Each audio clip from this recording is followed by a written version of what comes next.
एक प्रोफेसर अपनी क्लास में पढ़ा रहे थे।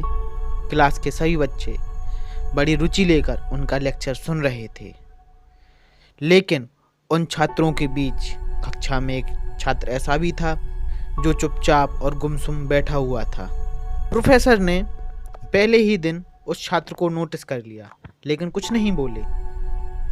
लेकिन जब 4-5 दिन ऐसा ही चला तो उन्होंने उस छात्र को क्लास के बाद अपने केबिन में बुलाया और पूछा, तुम हर समय उदास क्यों रहते हो? क्लास में अकेले और चुपचाप क्यों बैठे रहते हो? लेक्चर पर भी ध्यान नहीं देते?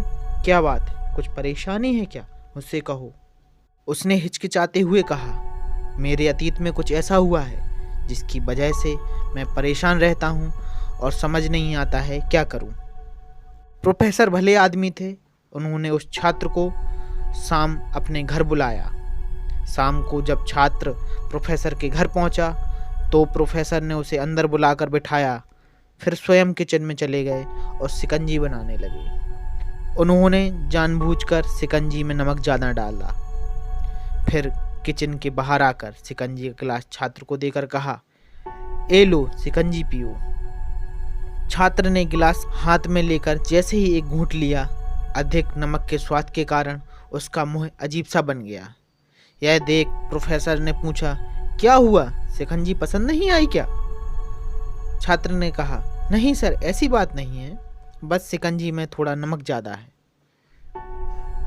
प्रोफेसर ने कहा, अरे ये तो बेकार हो गया, लाओ गिलास मुझे दे दो, मैं शिकंजी को फेंक देता हूँ। तो छात्र ने कहा, नहीं सर, बस नमक ही तो ज़्यादा है, थोड़ी चीनी मिलाइए और स्वाद ठीक हो जाएगा। यह बात सुनकर प्रोफेसर गंभीर हो गए और बोले, सही कहा तुमने, अब इसे समझ भी जाओ। ये शिकंजी तुम्हारी जिंदगी है, इसमें अधिक खुला हुआ नमक तुम्हारे अतीत के बुरे अनुभव हैं। जैसे नमक को शिकंजी से बाहर नहीं निकाल सकते, वैसे ही इन बुरे अनुभवों को जीवन से अलग नहीं किया जा सकता।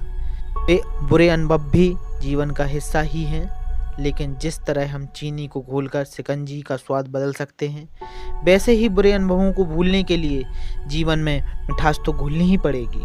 इसलिए मैं चाहता हूँ तुम अपने जीवन में मिठास घोलो और पुराने दुखों को छोड़कर एक नई शुरुआत करो। धन्यवाद।